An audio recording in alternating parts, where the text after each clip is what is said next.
Cette année, la célébration des 60 ans de l'indépendance du Gabon a été réduite en raison de la pandémie du coronavirus, comme dans beaucoup d'autres pays confrontés à cette crise sanitaire. Mais à l'occasion, les Gabonais ont pu suivre avec une attention toute particulière l'allocution du chef de l'État, Ali Bongo Ondimba. Un discours d'une vingtaine de minutes, relativement plus long que ceux de ces derniers mois, signe de la bonne forme du président gabonais. Un discours bilan qui retrace le chemin parcouru par le pays depuis l'indépendance en 1960, mais surtout depuis ces 10 années de son magistère.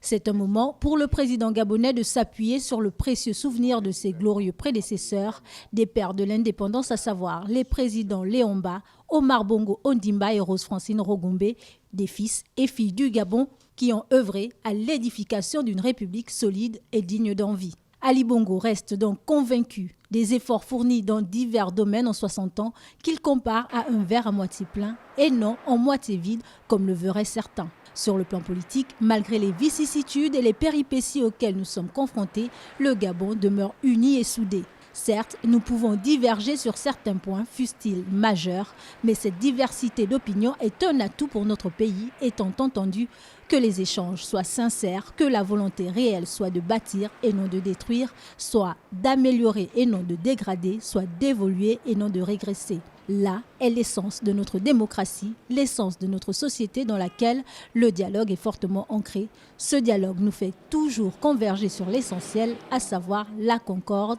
cet héritage légué par nos pères fondateurs à renchéri Ali Bongo Ondimba. Plusieurs autres secteurs tout aussi importants à l'instar de la santé, l'éducation, l'économie, les infrastructures et même modernisation de l'État ont été passés au peigne fin.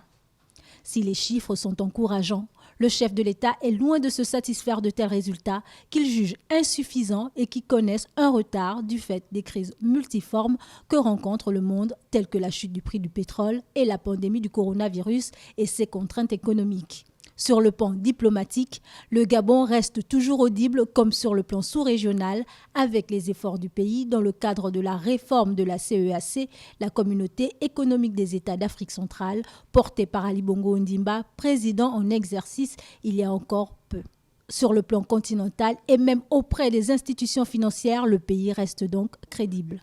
Cette adresse à la nation a été aussi l'occasion pour le président gabonais de réitérer son ambition pour le pays à travers de nombreux projets porteurs d'emplois pour booster l'économie. Déterminé à œuvrer pour le bien-être de ses concitoyens, Ali Bongo a terminé son discours par un appel au respect des gestes barrières contre le coronavirus.